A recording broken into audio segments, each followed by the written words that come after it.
தாய்மார்கள் படுகின்ற கஷ்டத்தை உணர்ந்தார்.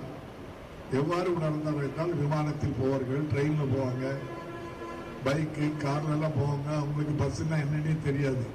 ஆனால் சாமானிய மக்கள், ஏழை எளிய மக்கள் தான் இந்த பேருந்துக்காக காத்திருப்பார்கள். அதிலும் தாய்மார்கள் பேருந்துக்கு கட்டணம் கட்ட முடியாமல் எவ்வளவு தவித்தார்கள் என்பதை எல்லாம் அறிந்த முதல்வர் தான் உடனடியாக சிந்தித்து செயல்பட்டு நகர பேருந்திலே நாள் ஒன்றுக்கு தாய்மார்கள் எத்தனை முறை வேண்டுமானாலும் பேருந்திலே ஏறி இறங்கலாம், கட்டணம் இல்லாமல் இறங்கலாம் என்ற திட்டத்தை கொண்டு வந்து, அதற்காக கட்டணம் இல்லாமல் இல்லை, 2740 கோடியை முன்பணமாக கட்டி ஒரு தாய்மார் பேருந்திலே காலெடுத்து வைத்தால் முதல்வர் மு க ஸ்டாலின் 16 ரூபாய் அவருக்கு உடனடியாக கண்டக்டரிடம் வழங்கி விடுகிறார்.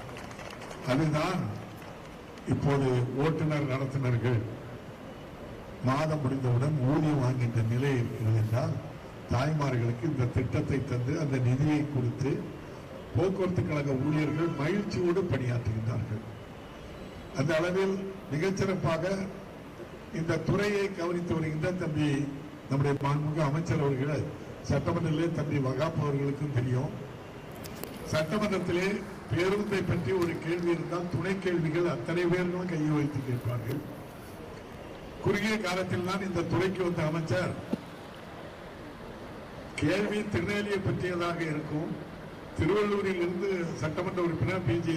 ராஜேந்திரன் கேட்டால் எழுப்பி, அதற்கும் மனதிலே இந்த ஊரிலிருந்து இந்த ஊருக்கு எத்தனை முறை பஸ் போகுது, எத்தனை தடவை விட்டுருக்கோம், என்ன செய்யணும் அப்படின்ட்டு சொல்லி, அப்படி எந்த கேள்வி எத்தனை முறை எந்த கோணத்தில் கேட்டாலும் அத்தனைக்கும் பதில் சொல்லுகின்ற ஆற்றல் பெற்றவர் அருமை தம்பி நம்முடைய மாண்புமிகு அமைச்சர் சிவசங்கர் என்பது எனக்கு பெருத்த மகிழ்ச்சியாக இருக்கும்.